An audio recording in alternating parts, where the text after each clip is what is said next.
Obrigado mais uma vez. Para a gente é uma honra a oportunidade de compartilhar o case de transformação da Vibra, né. Então, até então BR Distribuidora, agora a Vibra, e de aprender com os outros cases também que têm sido apresentados. É muito bom de ver o quanto a gente tem conseguido evoluir, né, os negócios das empresas aqui no Brasil. Então, eu começo, né, obviamente, primeiro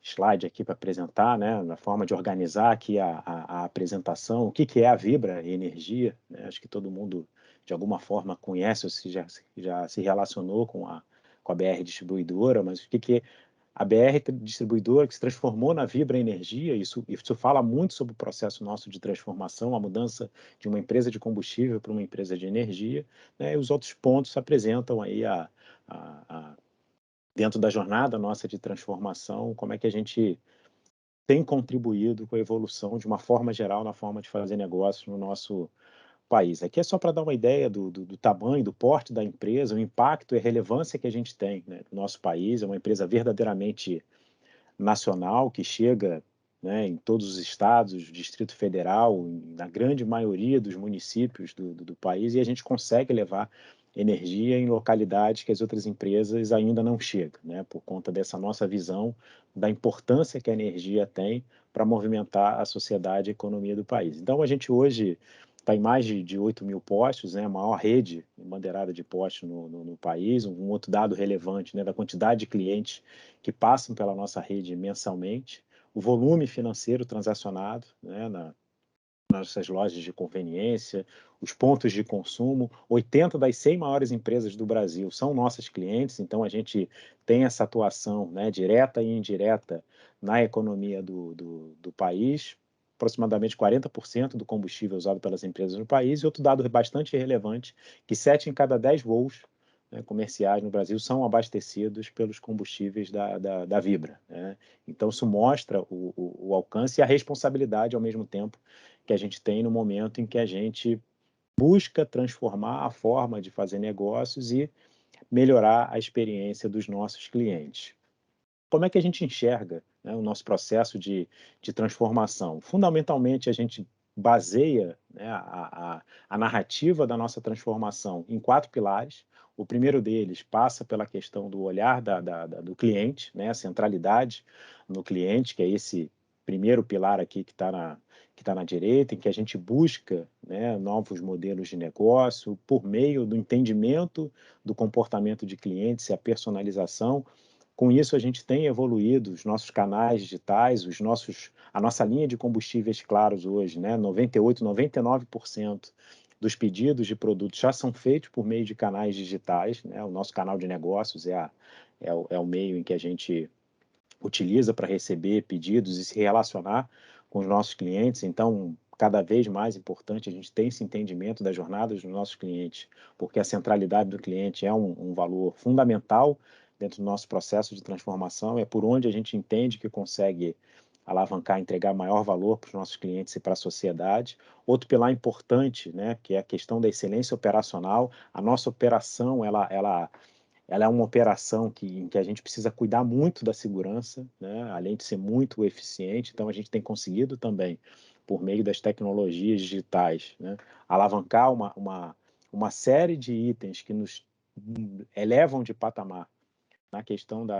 das operações da empresa. A gente implementou soluções de autoatendimento, automação em vários processos, né, que tem demonstrado a elevação da disponibilidade, né, a otimização no processo supply chain. A gente recentemente fez o go live de uma ferramenta em que a gente busca entender melhor a sensibilidade de demanda do mercado para otimizar estoques. Isso traz, obviamente, que resultado financeiro também para a companhia. Então, é outro pilar também fundamental pela natureza da nossa empresa. O lado da organização corporativa, do back-office, né? Então, o que vem sendo muito falado e colocado no mercado, a importância da gente organizar e fazer uma gestão baseada em dados é cada vez mais importante. Que a gente, não que a gente deixe de lado ou abra mão, mas é aliar a questão da experiência, expertise dos profissionais, mas com aquilo que os dados nos dizem, nos trazem no dia a dia, né? A inovação também é fundamental. Vou comentar daqui a pouquinho um pouco mais sobre a inovação. E, obviamente, que as ferramentas trazem muita produtividade. A gente passou por um processo de transformação em que a gente reduziu, né, em aproximadamente 25%, só para dar uma ideia de números para vocês, né, do headcount na nossa empresa, a empresa continua operacional e os resultados, né, o último resultado público que a gente tem, que é do terceiro trimestre do ano passado, mostra que o gap que a gente tinha antes do processo de privatização já não existe mais hoje, do ponto de vista de eficiência e de resultados, nós somos benchmark no mercado. E, obviamente, para que tudo isso fosse possível, foi necessário que a gente fizesse uma grande atualização da nossa arquitetura tecnológica, a gente fez todo o movimento de migração da nossa infraestrutura de TI para a nuvem, a questão da cibersegurança, né, vocês devem acompanhar também bastante, a vinculação é um item cada vez mais importante nas agendas das empresas, dos executivos, e para isso uma mudança da cultura, da forma de operar, né, a área de TI para a entrega de valor para a empresa. Né? Aqui, vocês estão ouvindo o áudio, aqui é um vídeo de um exemplo da utilização, né, de nova tecnologia no lado operacional. Né? Então, isso aqui foi ampliado, né, na pandemia, a utilização de novas tecnologias para que a gente conseguisse fazer acesso remoto às nossas instalações. Então, hoje, essa tecnologia de realidade aumentada, realidade virtual, além do processo da auditoria comportamental, ela tem servido para processos de identificação e melhoria de processos operacionais. Né? Um outro ponto que aparece aqui na tela, a implementação de automatização de processos. A gente tem utilizado muito o conceito de devolução de horas para a companhia, né? Porque cada área que se beneficia da automação de processo tem uma forma, né, de avaliar e de implementar esse ganho de eficiência dentro das suas operações. Então, tem profissionais que passam a se dedicar a atividades que não conseguiam por conta dessas horas devolvidas, tem sim um processo de otimização, né, e a simplificação com a automatização. Então, foi outra grande alavanca que ajuda a explicar o ganho de eficiência que a empresa teve. Um outro processo pioneiro nosso, né, junto com um cliente importante nosso, a Vale, foi a adoção do blockchain, né, desde o processo de formação de preço, como aparece aqui, até a emissão de faturamento, a conciliação desses pagamentos. Então, a gente tinha, por ser um processo muito manual, de parte a parte, tanto com a gente quanto do lado da Vale, um nível, né, de perda de carga no processo em que a gente conseguiu reduzir, né, praticamente a quase zero, né, com esse processo automatizado utilizando blockchain, o que a gente chama aqui, né, no Supply Trust Network. Então, esse é um processo que muito bem sucedido, nesse caso específico da Vale, que a gente já tem planejamento para levar para outros clientes nossos do B2B. E o processo de digitalização na forma de fazer negócio, né? A gente lançou no ano passado, relançou, melhor dizendo, né, a nossa forma de se relacionar com o cliente final, que é o aplicativo do Premia. A gente tinha, né, uma avaliação que não era, né, assim tão tão positiva da solução que a gente tinha anteriormente. Então, só para dar uma noção a vocês, a gente saiu de uma nota de avaliação nas plataformas, né, de apps de 1,7 da nossa solução antiga, para uma nota que agora está ao redor de 4,6, 4,7 de 5. Então, isso também evidencia o salto de qualidade que a gente teve, né, no relançamento dessa plataforma. E olhando para frente, a inovação, né, como já comentei, ela cada vez mais presente. A gente entende que no processo de transformação, a inovação, ela deve ser uma competência corporativa na nossa empresa. Né? Então, a gente enxerga a inovação, que precisa ser uma inovação com resultados, a questão da experimentação e as conexões tem sido muito valioso para a gente, o relacionamento que a gente tem tido com o mercado de uma forma geral, com todo o ecossistema de inovação. A gente anunciou na revisão da nossa estratégia no ano passado, né, a nossa ambição de investimento nos próximos anos, né, via inovação aberta, que é essa forma de se relacionar, né, não no modelo mais tradicional e fechado de P&D, mas da gente ouvir, porque por maior capacidade que nosso time tenha, e tem, né, eu acho que a história nossa até aqui e tudo que a gente tem conseguido apresentar de resultado evidencia isso, mas a gente não pode, de maneira nenhuma, muito pelo contrário, abrir mão de um mercado e de cérebros valiosíssimos que numa quantidade muito maior do que a gente tem só no nosso corpo de colaboradores. E isso tem se mostrado também uma ferramenta muito valiosa nesse nosso processo de transformação. Investimento em startups, né? A gente anunciou recentemente também né, uma operação em que pode se transformar, se a gente entender, né, que no futuro que faz sentido em participação nossa numa startup de carregamento, né, de veículos elétricos, sinalizando aí de que a nossa estratégia de migração, o entendimento de que o mercado está migrando, né, não é só uma estratégia, né, apresentada aqui no PowerPoint, mas a gente tem mostrado, tem conseguido mostrar e executar dentro desse processo de transformação, né? Esse é um exemplo. Outro exemplo é a aquisição que a gente fez de uma comercializadora de energia, a Targus, mais recentemente um anúncio aí de entrada na Comerc, que é uma comercializadora gigante. Então, o nosso processo de transição ele tem acontecido por meio de veículos de inovação e a governança, né, de todo o processo de transformação também se materializa na governança de inovação, que a gente entende que a inovação não é algo que não precisa de uma organização, de uma disciplina, muito pelo contrário. Então, a gente também tem um olhar muito presente no processo de governança da inovação. Aqui é só para dar uma visão de tudo que a gente construiu nesse processo de transformação, né? Ao longo do ano passado, a gente lançou o nosso hub de inovação, que é o veículo, né, de conexão, tanto interna quanto externa. A gente já tem, né? E aí é que é interessante ver a velocidade que essas coisas estão acontecendo. Quando a gente preparou essa apresentação, a gente estava ali na casa de 30 startups, desde o lançamento do Colab. Ontem a gente viu, né, no nosso comitê de inovação, a gente já está com 41 startups, né, conectadas com a gente efetivamente, com algum tipo de contrato, de prestação de serviço, de colaboração, de co-desenvolvimento de produto.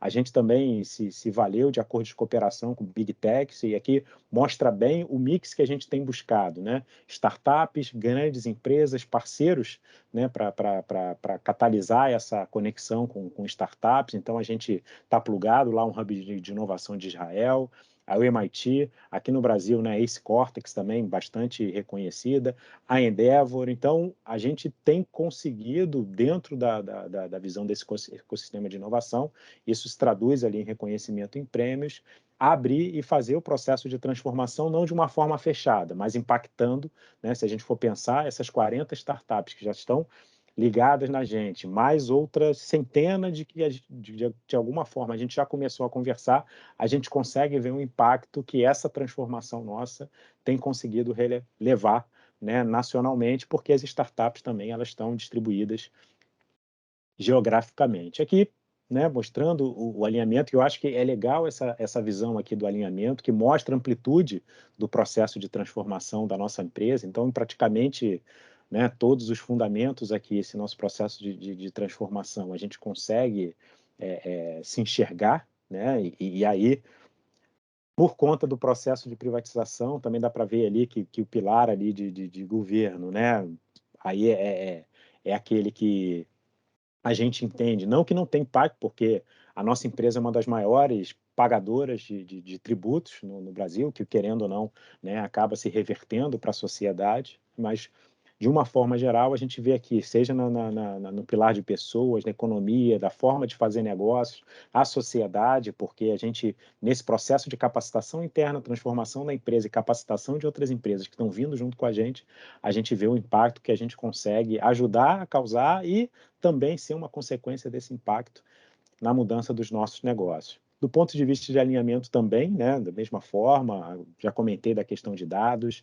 dispositivos conectados, a questão do aplicativo ali para o cliente final, mas a gente também tem um aplicativo do B2B, né, na forma da gente se relacionar com nossos clientes do B2B, novos modelos de negócio que têm surgido, já comentei da nossa entrada aqui na eletromobilidade, de carregamento de veículos, programas de fidelidade, comercialização de energia, de etanol, enfim. Então, temos novos negócios que estão surgindo e as ações estratégicas aqui que nos ajudam nesse processo de transformação e são fundamentais para que, de uma forma organizada, esse resultado ele seja sustentado ao longo do tempo. E, por fim, aqui o alinhamento com as tecnologias. A tecnologia é o que tem habilitado, em boa parte das empresas, essa possibilidade de mudança, né? A única aqui que a gente ainda, né, não tem nada identificado, né, a questão do quântico. Acho que de lá para cá também as próprias discussões de 5G têm avançado, mas a computação quântica ainda é, sim, aquela que a gente ainda mais em todas as outras, para que toda aquela transformação, toda aquela mudança que aconteceu ali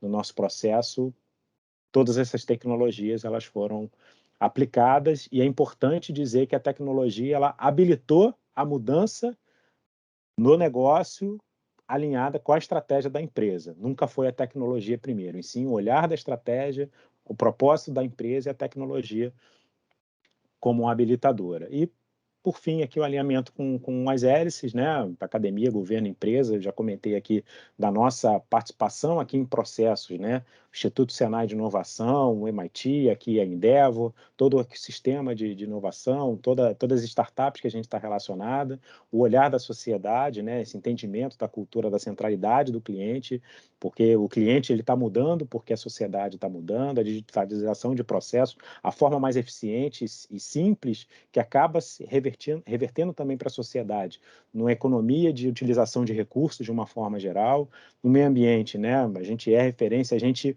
assumiu o compromisso ano passado com o Net Zero até 2025, né? Com escopo 2 e 3 e 2050 com o escopo 1, que aí engloba, né, o geral de emissões e o processo, né, da questão de governança, todo o sistema de gestão, né, de acompanhamento e monitoramento das entregas estratégicas da empresa, via conselho de administração, via acionistas, enfim. Então, a transformação da nossa empresa ela tem sido de uma forma bastante ampla, abrangente, e os resultados, né, trimestralmente, a gente tem divulgado, tem sido um elemento, né, de grande evidência de que a transformação ela é sustentável, né, no curto, médio e longo prazo, né? Então, agradeço mais uma vez a oportunidade de poder compartilhar o case de transformação da nossa empresa, que sai de uma empresa, né, estatal para uma empresa privada, com participação da Petrobras, agora também com mais nenhuma participação da Petrobras, e no curto intervalo de tempo que a gente conseguiu fazer essa transformação, né, 1 ano e meio, 2 anos, e o desafio permanece gigantesco para frente, o que para a gente é energizante e motivador.